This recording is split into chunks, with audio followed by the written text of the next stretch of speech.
In this lecture, we're going to be looking at those little chemical messengers in our body called hormones. Sometimes a hormonal imbalance is the missing link. I've had people say to me, but Barbara, I'm going to bed early, I'm drinking all my water, I'm exercising every day, I'm eating a plant-based diet. They're ticking all the boxes, and then when I investigate, I find out they have a hormonal imbalance. So what I'm going to do today is I'm going to begin by going through some of the symptoms of a hormonal imbalance. Then we're going to look at how the monthly cycle runs, then what throws it out, and we're going to finish by looking at what brings it back into balance. Because the body is ever trying to get a correct balance. You just need to give it the right conditions.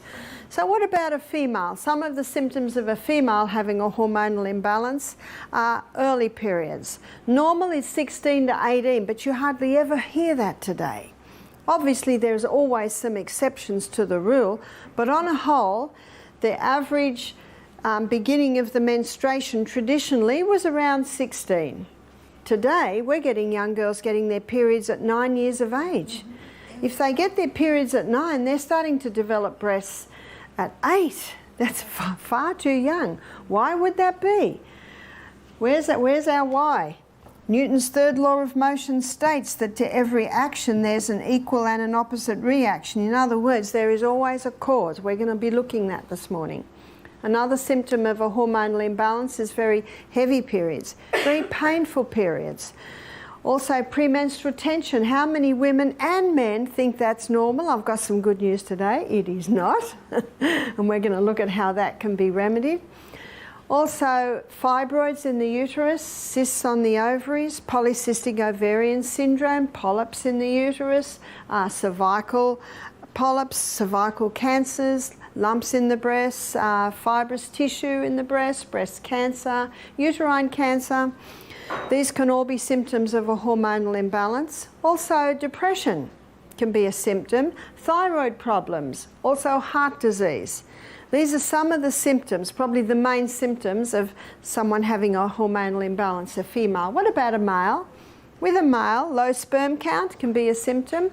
Also, inability to hold an erection, it's called PD, penile dysfunction. The current figures in Australia are 50% of men over the age of 40 are struggling with this one.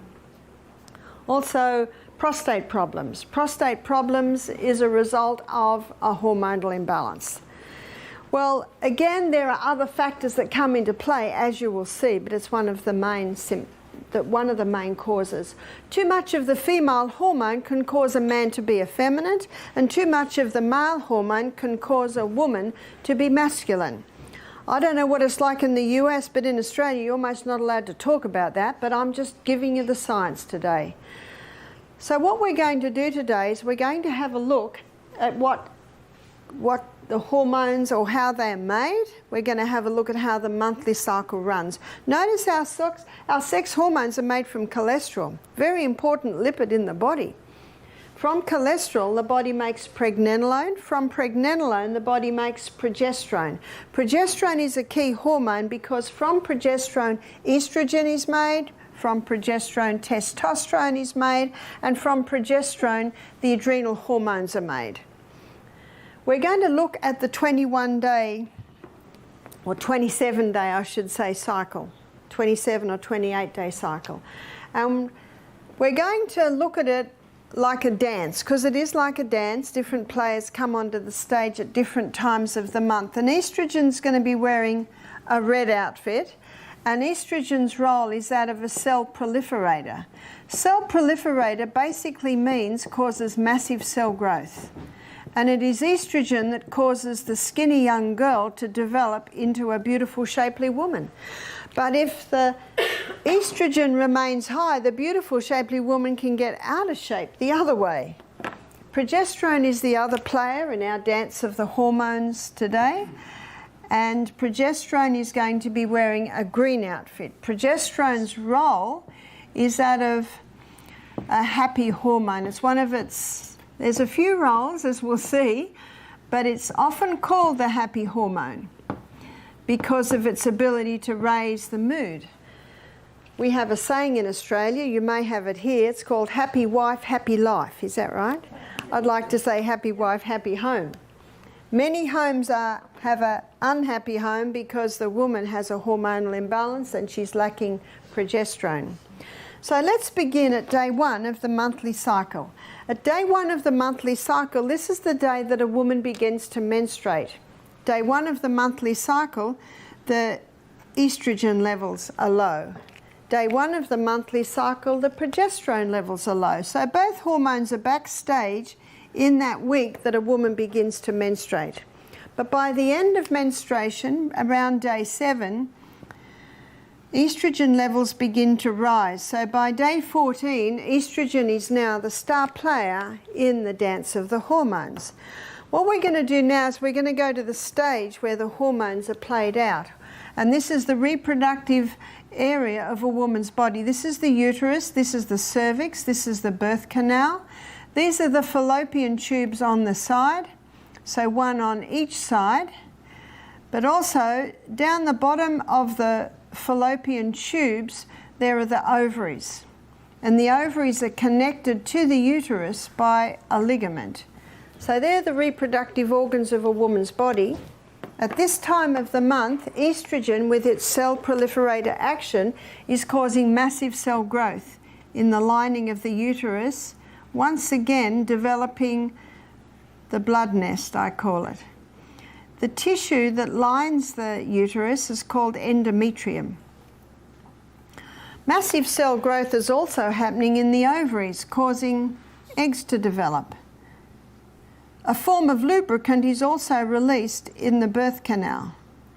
Now by day around 14 or 15, a fully developed egg bursts forth from the ovaries, and the little filaments on the end of the fallopian tube basically pick up the egg, and it moves up, up, up. The fallopian tubes are ever moving like that, causing that egg to move up. Now the hole where the egg bursts forth develops a blister, and that blister is called the corpus luteum. I have written it in green because corpus luteum is the main site of progesterone production in a woman's body. Can you see the importance of a woman ovulating every week? Because every month, when a woman ovulates every month, that's the release of the egg, corpus luteum's made. So when corpus luteum's made every month, then progesterone levels are maintained, and that's very important to keep the mood and also to keep balance of all the other hormones. So let's go back to our monthly cycle. So by day 14, with the development of corpus luteum, we've got a rise in progesterone levels. And because we have our egg, we have our blood nest, and we have our lubricant, estrogen's given the message and can go backstage now. So what effect does the rise in progesterone have? Progesterone has a ripening effect on the lining of the uterus, putting the finishing touches on the uterus. Progesterone also heightens a woman's mood at this time of the month to the point of increasing her sexual desire at this time of the month. But progesterone has another effect, and I'm going to draw it here. Here is the cervix. From side on, it looks like this gateway into the uterus. From top down, it looks like a little cushion. So it's a little soft cushion with a middle. And that middle contains a mucus plug. But at this time of the month, with the rise in progesterone, the lips come up a little tighter. The mucus plug releases, and a special form of lubricant is produced around the cervix, and that lubricant is designed specifically to facilitate the entry of sperm up into the uterus. So you can see that the stage is set for the entry of man. The sperm is the smallest cell in the human body, and with each ejaculation, between 200 and 500 million sperm are released with one ejaculation. But sometimes up to half of that comes out. So we're down to half, and if the sperm meet this cervix, it's very difficult to gain entry. If the sperm meet this cervix, this lubricant literally shoots it up into the uterus. and it's got a long journey. These sperm have a long journey. Some of them go down the wrong road and basically they die and they're taken away. But some of them go down the right road and aha, they've found their prize. I saw a photograph one day of 15 sperm all trying to gain entry into one egg. Now the surface of the egg has folds like this. And what the sperm has to do, it has to nestle its nose into one of those joins. It's not easy. Once it has gain entry, all the other folds shut tight and a chemical is released to kill off any other sperm that might try and gain entry. It's incredible what they know now about the human body. Occasionally, two sperm enter at the exact second. That's when the twins share the placenta. So what happens in pregnancy? The hormone levels change. Progesterone soars 200%. Don't we often say when a woman's pregnant, she's just blossoming? We have 3 estrogens in the body, only 1 progesterone. Estradiol is called E1. And estrone is called E2, and estriol is called E3. It is estradiol and estrone that have strong cell proliferator action, whereas estriol is often called the delicate estrogen, a little bit milder, and it is estriol levels that rise in pregnancy. Let me tell you something about sperm, because I think this is important to know and it is interesting. Sperm has an immune suppressant property. So when sperm enters a woman's body, it's an alien. And a woman's immune system will attack and wipe it out. So God put in the sperm, and actually it takes the immune suppressant property on when it goes through the prostate gland of a man. So when the immune suppressant property starts up, it's quite possible that the immune system can be knocked back. So there's a little bit of a battle there. Mm-hmm. And sperm would not survive if it didn't have that immune suppressant action. Can you see that? But the good news is woman's body has memory. So every time her husband's sperm enters her, her immune system rises, it sees familiarity. Oh, it's husband, we'll just stand back. But can you imagine how dangerous it can be in a woman that has multiple partners? And you can also see how dangerous it can be in the area of anal sex. It can really wipe out the immune system. So what causes the disruption? Before we look at what causes the disruption, if no conception happens, no pregnancy, then by tray 26, the levels are dropping both of progesterone and of estrogen. And when both those levels drop, the blood supply to the uterus is cut, and when the blood supply to the uterus is cut, then the bloodness comes away and we are once again at day 1 of the monthly cycle. That's how the cycle should look, but unfortunately today, not many cycles look like that. So our $1 million question is why? So let's have a look at what throws the hormones out of balance. 1957, the first contraceptive pill was introduced to women. The 1960s is called the sexual revolution.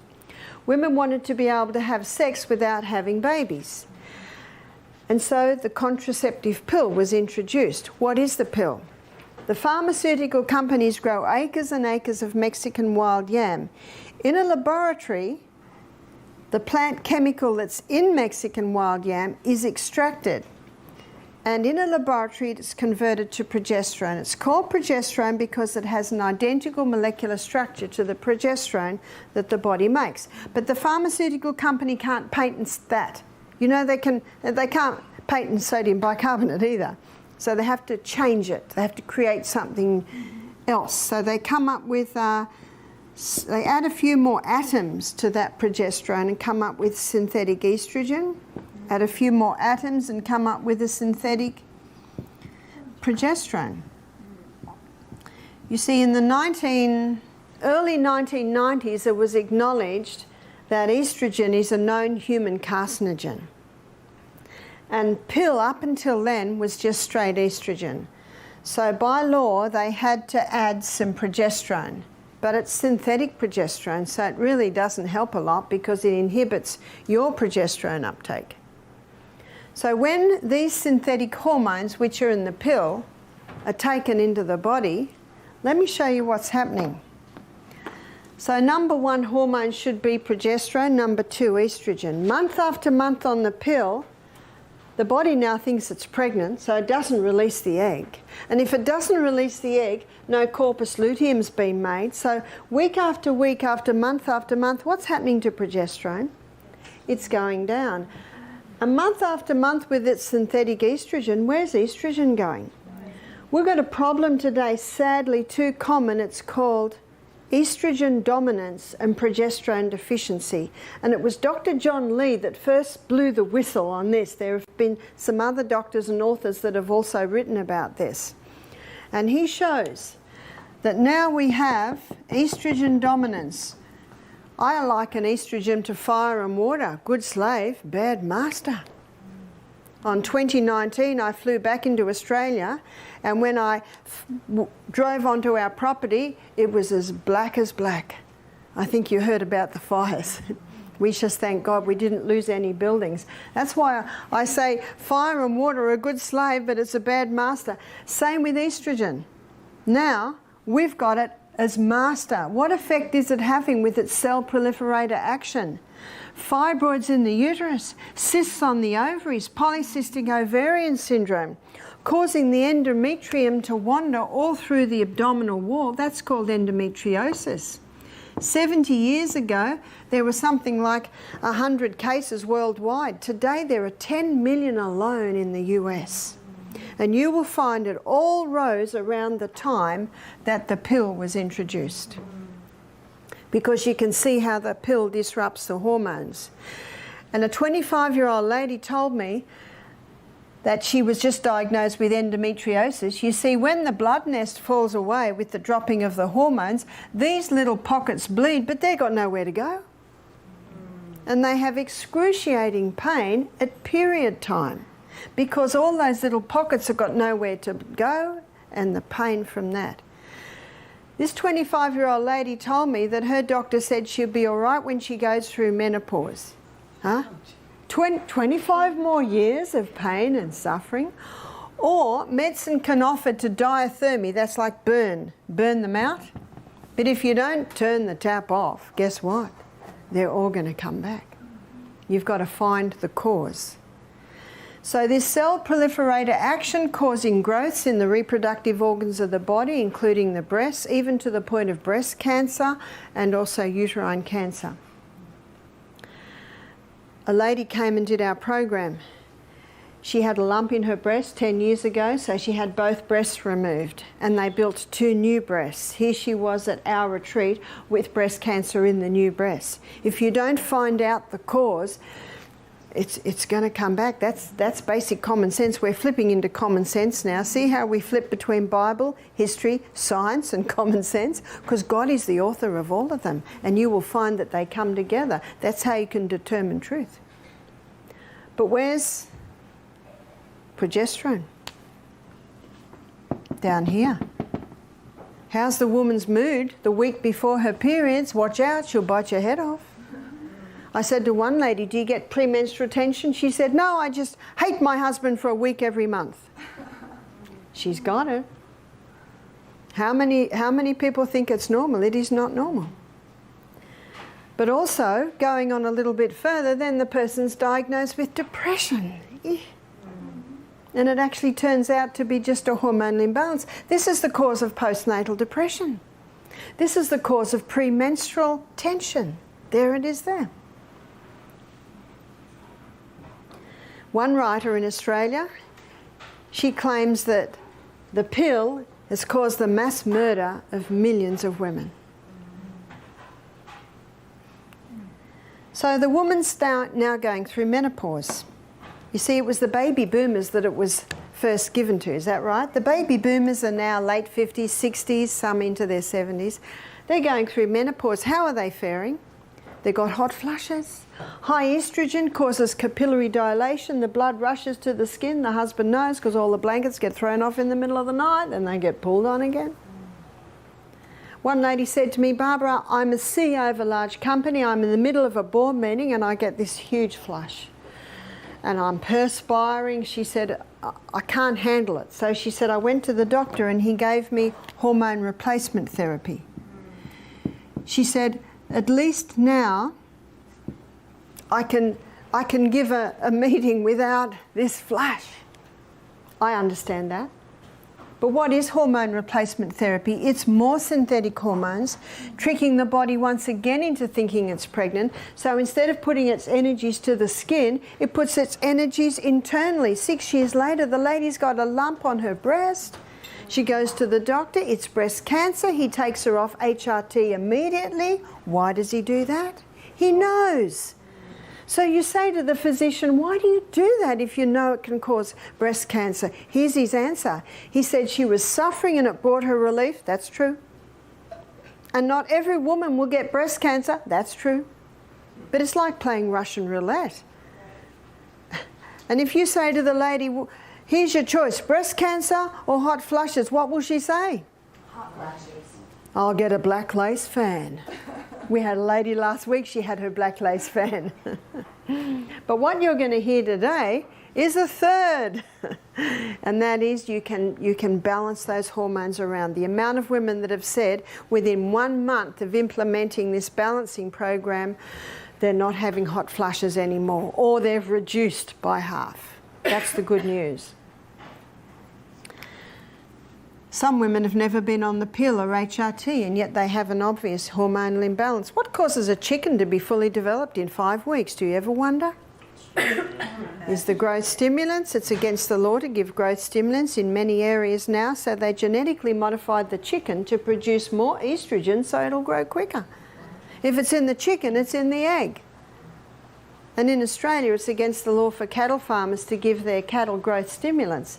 But a cattle farmer's wife told me, she said, once a month they're knocking on our door, pushing the growth stimulants.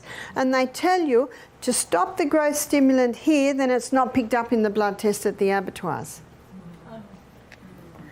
So meat and its products are also another source of hormone disrupting substances coming into the human body. Number 3, because I've met some people who are vegetarians, they've never had the pill, there's more. What causes plastic to be soft?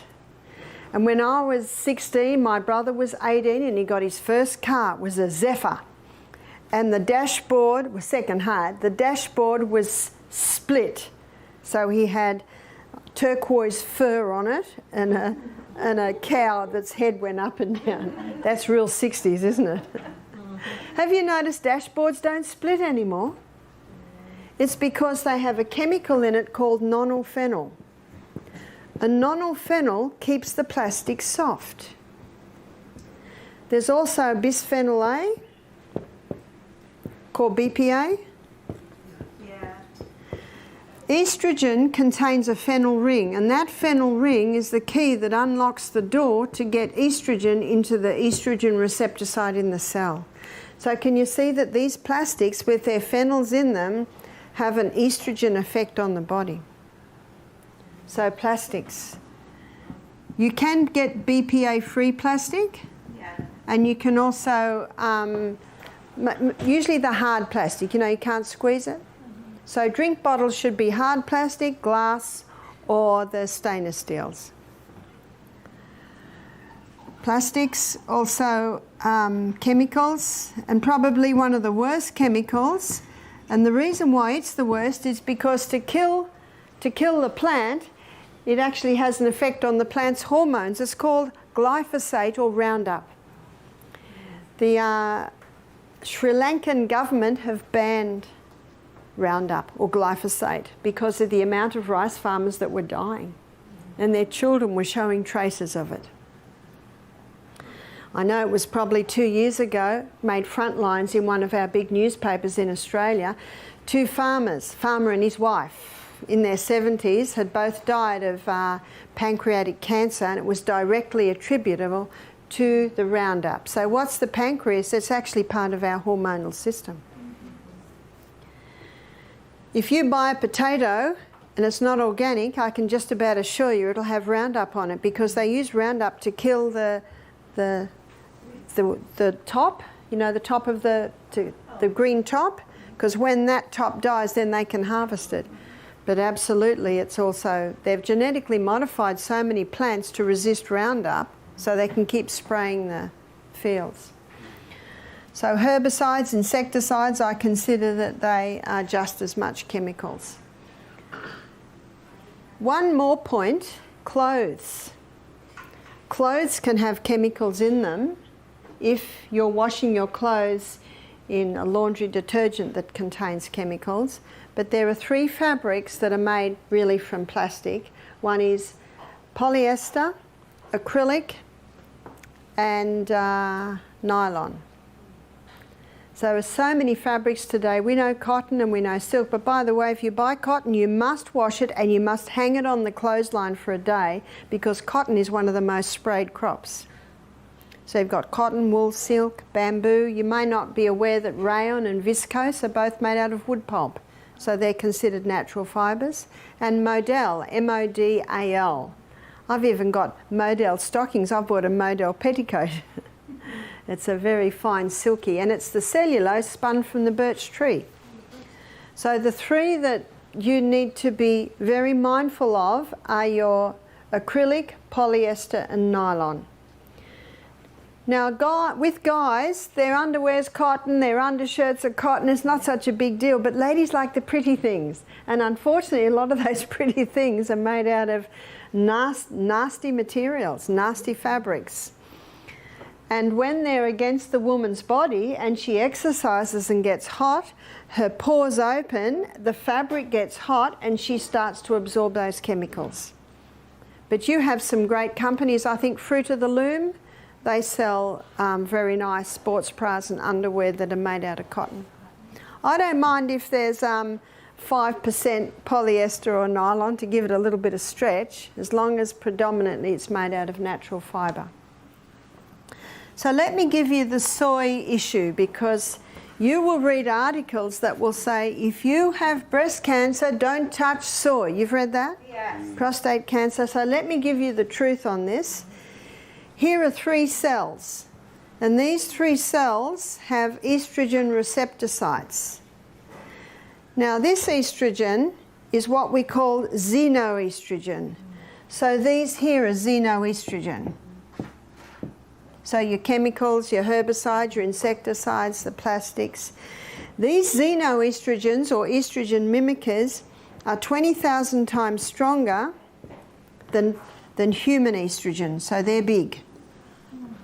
So how big is human estrogen?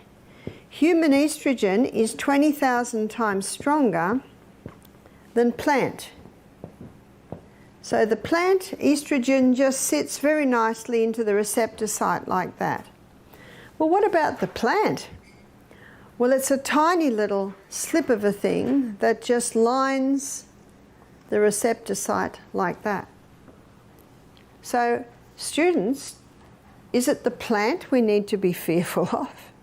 No, it's the chemicals that are the most. But let me tell you why many are saying the soy. Here's the soybean grown in America today. It's called Roundup Ready, which means it's been genetically modified to resist Roundup. First problem, it's been genetically modified. A farmer told me this. He said, we spray 5 times before harvest, all the weeds die, and the soybean keeps growing. That's a worry, isn't it? But you know what it means? That soybean has 5 doses of Roundup in it. That is a dangerous soybean. That soybean will increase prostate cancer and breast cancer, but not because of the natural estrogens that are in the soy, but because of the poisons that it is grown with. Now, the beauty of the plant estrogens, soy being, of course, probably one of the main ones, when it comes to the receptor site, it knocks on the door. Excuse me, do you need me? Remember Psalm 104 verse 14, God gave herbs for the service of man. So it knocks on the door and the cell says, no thanks, we got enough. So plant estrogen says, well, I'll just sit at the door. And can you see that it protects that receptor site now from any xenos that might come along? But if it knocks on the door and says, please come in, then it will come in. Medicine calls it synergism. It works with the needs of the body, and that's what the herbs do. So you can see that we don't need to fear soy. The only soy we need to keep away from really is the one that's been genetically modified and grown with poisons. So if you buy soy and it's organic, you can be just about 99% sure that it hasn't used genetically modified seed, because if an organic farmer uses the genetically modified seed, he loses his organic status. Before I have a look at what turns this around, estradiol and estrone, with their strong cell proliferator action, all of the xenoestrogens have that strong cell proliferator action, very similar to estradiol and estrone. So how can we turn this around? If you don't turn the tap off, you're still going to be mopping up in the other corner. If you don't find the cause, you will never have a cure. So number one, eliminate. Eliminate the pill. Well, how can we stop having babies popping up everywhere? Sex is two-part, contraception should be two-part. I believe the woman's role is to know when she is ovulating. My daughter showed me her phone. She's got an app on her phone now that tells her if she's safe or not safe. So what she does is she takes her temperature every day and puts it into the app on her phone. And this is what she'll find. Her temperature will do this, then it'll drop and go up onto a higher plane. And that is her sign that she has begun to ovulate. That's sign number one. So she just gets into the habit of taking her temperature before she gets out of bed every day. And some couples will do that if they're wanting to fall pregnant, so they know exactly we're about to be together quite often. So the second sign is that her vaginal lubricant changes. So when a woman is in the estrogen time, it's not as profuse, it's more white.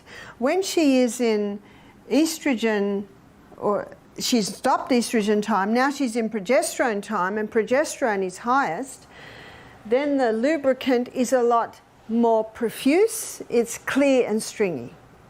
The third sign is the cervix changes. So what she does is she just checks the vaginal lubricant every day, and then she checks what the cervix is doing every day. Now at first she's got nothing to compare it to, but as the weeks and the months go by, she starts to see a pattern. So she can, I mean, everyone does it on their phone now, don't they? I used to have charts I gave up, but we just do it on the phone now. And she will find that those three signs will come together, and most women will ovulate this week here. But what these signs do, they allow her to define the starting and the finishing. So what she says to her husband here, I am safe. Here, I am unsafe. Here, she's safe. Now, when she's unsafe, then it's the man's role to either use a condom or master the art of withdrawal. I was reading an article on Italian men, how they prided themselves in not getting their women pregnant by mastering the art of withdrawal. I love that because they took responsibility, whereas I know in Australia, you know, for the last 40 years, it's been all on the woman. The woman has the pill or the IUD, or she has her tubes tied. But it starts to come a little bit of a man, and he will have a vasectomy, which I do not agree with, because once you start cutting tubes, I wonder if a study has been done to show if the men that had vasectomies 20 years later are getting the prostate problems. You see, you can't start cutting tubes. My daughter and her husband Matthew, they were married for nearly 4 years before baby Amethyst appeared. How nice to have a few years together to establish a relationship before the little darlings appear that can make or break a marriage. So eliminate the pill, eliminate the HRT. It is too dangerous to take, but what you will see here is an alternative. Eliminate meat and its products. If you love meat and its products, well, it must be organic. One lady said, well, it's not going to be much if it's going to be organic. I said, well, you will prosper from that. We're going to show you how to make lentils taste fantastic. Plastics, I think it's impossible to totally eliminate it, but as much as possible, eliminate your body's exposure to it, and as much as possible, store your food in glass or ceramic or stainless steel. And chemicals, get the chemicals out of your homes. If someone has a baby, a great present is to buy, you call them diapers, yeah, we call them nappies. You can buy disposable nappies made out of starch. And Trader Joe's, places like that have it. Buy them a big packet of this. Buy them a stainless steel little bottle with a rubber teat. And you call it pacifier, we call them dummy. Cost you $15 to get a rubber one. But buy them a little package like that and a wooden rattle. How many rattles are plastic? So the children are just sucking on plastic all the time. And when they open the packet, they'll go, oh, this is an unusual present. And you know what you say? Yes, we're very concerned for your baby's sexuality. Because that's what's happening. You know, we think we've got problems now. You wait another 10 years. It's scary. So this is turning the tap off. Number 2, your liver has the ability to eliminate excess estrogen. And it can do it down one of 2 pathways. One pathway is the hydroxy-2 pathway. The other pathway is the hydroxy-16 pathway. If it comes down the hydroxy-2 pathway, it's out. If it comes down the hydroxy-16 pathway, it comes back in 100 times worse. So we don't want 16, we want 2. We're going to call it Highway 2 and Highway 16. So I'm going to show you a list of things you can do to stimulate 2 and inhibit 16. One is the cabbage family. The cabbage family contain indoles. You can pay $100 and get a supplement with indoles, or you can just eat cabbage every day. Cabbage or Brussels sprouts or broccoli or cauliflower, bok choy, kale. They all contain indoles, and you're probably not surprised to know that the organic has a far higher indole content compared to non-organic. What indoles do is they stimulate Highway 2 and inhibit Highway 16. Also, the vitamin B family, specifically B6, B9 and B12. B6, 9 and 12 all stimulate Highway 2 and inhibit Highway 16. Licorice, I'm not talking about the candy licorice, I'm talking about the herb licorice. If you have high blood pressure, don't use that one. Flaxseed. Flaxseed every day from when you start eating in a couple of days, we will feed you again. You'll be getting ground flaxseed. It contains lignans, and these lignans stimulate Highway 2 and inhibit Highway 16. It rings true of Hippocrates saying, let food be your medicine and medicine be your food. Number 3, Australia sells a cream called the Anna's Wild Yam Cream. The Anna's Wild Yam Cream contains a plant chemical called diosgenin. And when the diosgenin in that cream is applied to your skin, the fat cells take it up and it stimulates this pathway that your body uses to make progesterone. So the beauty of this cream is it stimulates your body to make its own progesterone. You can buy in the US progesterone cream, and I think if someone's having hot flushes every 15 minutes, they've just found out they've got breast cancer, they're not sleeping because insomnia is another sign of an imbalance, I think the progesterone cream can play a part initially, maybe for the first jar, maybe 4 months. But then it is important to go over to the Anna's so that you're applying a cream that will stimulate your body to do it. Whenever I come to the US, I meet women who've been on the progesterone cream for a couple of years. It's just not doing it anymore. But I find that most women respond well to the Anna's Wild Yam cream. It's working with your body. How do you apply it? One finger dip, so you put your finger in just past the nail bed. First time you might be the inside of the arms. It's twice a day. So morning might be inside of arms, evening might be chest. Next day it might be abdomen. Next evening it might be the inside of thighs. So you alternate the sites of application. And a woman applies this cream for 3 weeks a month. So it's these 3 weeks here. So the woman stops when she is menstruating. If she's not menstruating anymore, she chooses 1 week of the month where she does not apply the cream. A lot of ladies find that choosing the first or the last week of the month makes it just easier to remember. How long should a woman be on it? At least 1 year. One lady said to me, I tried this cream and it didn't work. I said, how long did you try it for? She said, 2 months. I said, well, this is what's happening after 2 months. Here's the imbalance. After 2 months, we're about here. Where do we want to be? We want to be here. The good news is if it took 20 years to get out of balance, it won't take 20 years to get back into balance, but it might take 1 or 2 years. If a woman is applying the cream and she stops after a year and say her hot flushes return, what's her body saying to her? A bit more, please. A bit more. And one lady said she tried it another 6 months, then stopped, and she had no more hot flushes. One lady told me that within 6 months, no, it wasn't 6 months. She said within 1 month of applying the cream, her blood loss had halved. How many ladies have had their uteruses taken out when all they really needed was to balance those hormones? I've also found that women respond well with thyroid problems. You see, high estrogen opposes thyroid problems. High estrogen opposes thyroid function. So a lot of ladies who are on the pill when they're in their teens, 20s, it's 30 years later, but the hormones are still out of balance. I've also met people who've gone onto the cream for their osteoporosis. Progesterone boosts bone building cells. They're your osteoblast cells. Strengthens the bones.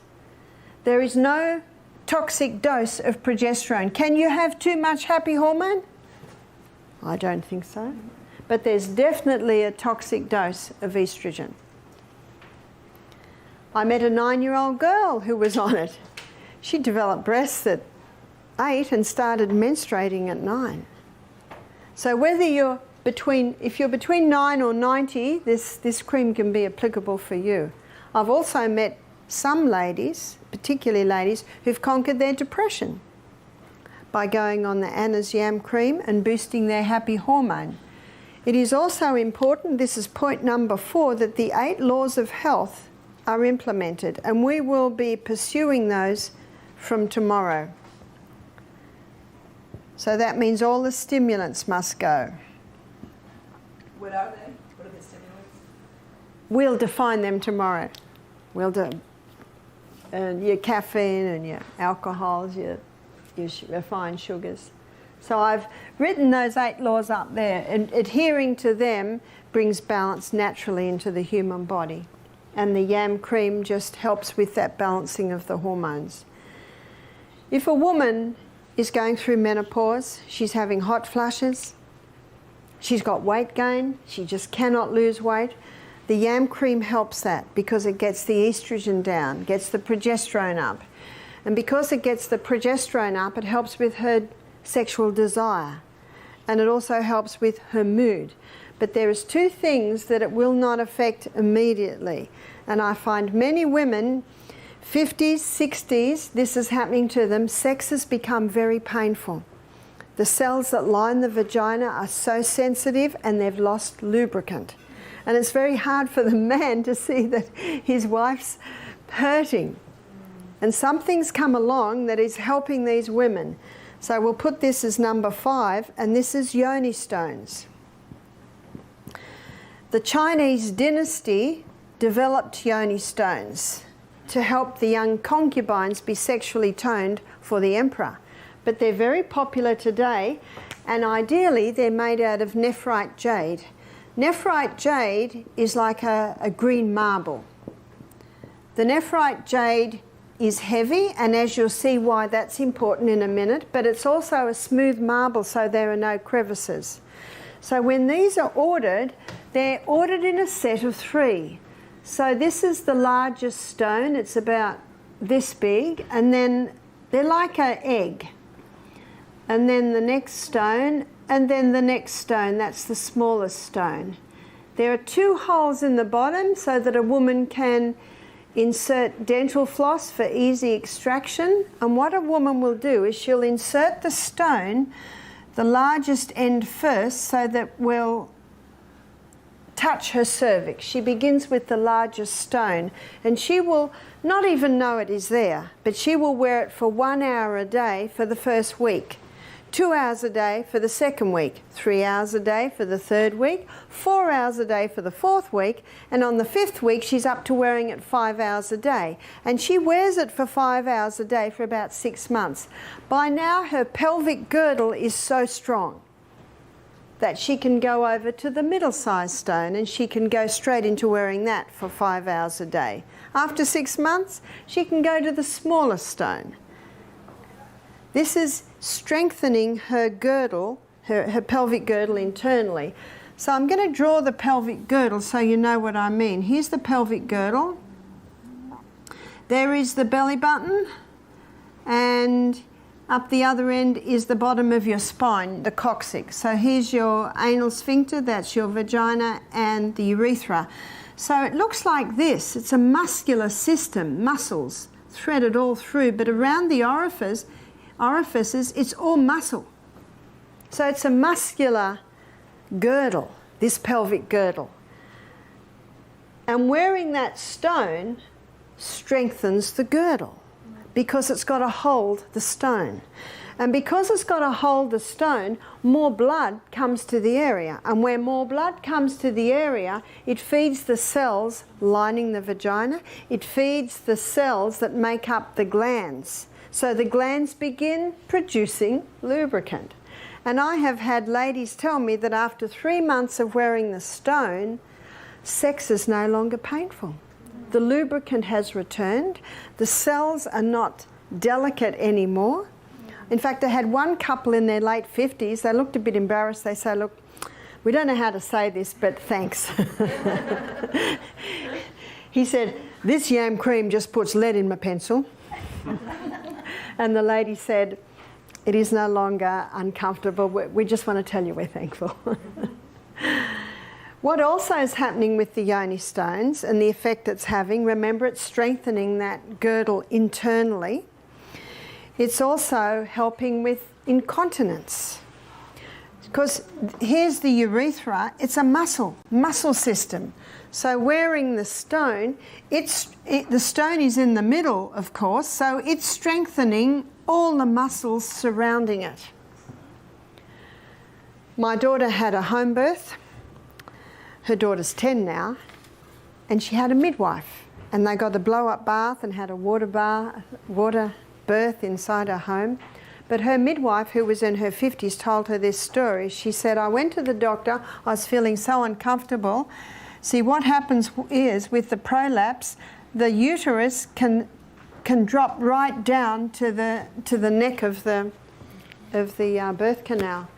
And the doctor said, I can stitch that up with mesh. And that's happening a lot today. But you might also have heard there's a lot of problems with the mesh. In fact, there's court cases pending because of what the mesh has done. In Australia, about a year ago, they won the court case, and a lot of women had payouts because of the problems they'd have with the mesh. Is the mesh the problem? Do you know it's not? The doctors only use the mesh because the women's muscles are so weak. They've got nothing to sew it to. So do you know what the problem is? It's education. Women aren't keeping fit, so their muscles are weak. They're not eating nourishing food, so the cells aren't nourished. They're not hydrated. That's why I believe what Ellen White says in her book Ministry of Healing on page 127. She says the only hope of better things is the education of people in the right principles. We should be exercising every day.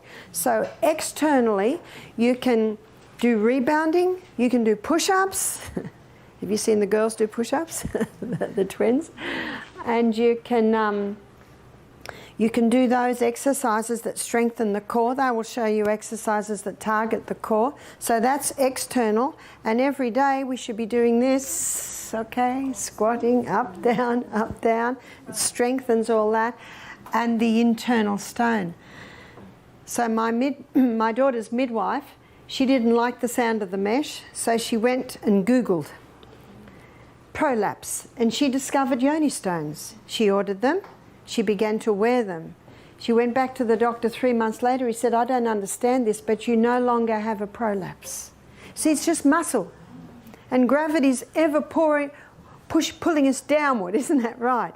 And it's the defying of gravity that strengthens the muscles in the human body. So the yoni stones are changing the lives of many people. And I had 2 women do our program about a month apart. Both had a prolapse in their 50s. Both had the operation with the mesh. The mesh did not work. So they had to endure the discomfort of the continued prolapse with mesh as well until they could book in, because they had to go on a waiting list, to have a total hysterectomy. And they heard this and they said, oh, if only we'd known. If only we'd known that we could have strengthened our pelvic girdle. Because pelvic girdle is not often talked about, is it? No. And yet the pelvic girdle is something very important, that women maintain their pelvic girdle strength so that they can enjoy being intimate with their husbands and enjoy their latter years. Because remember, muscle knows no age. Thank you.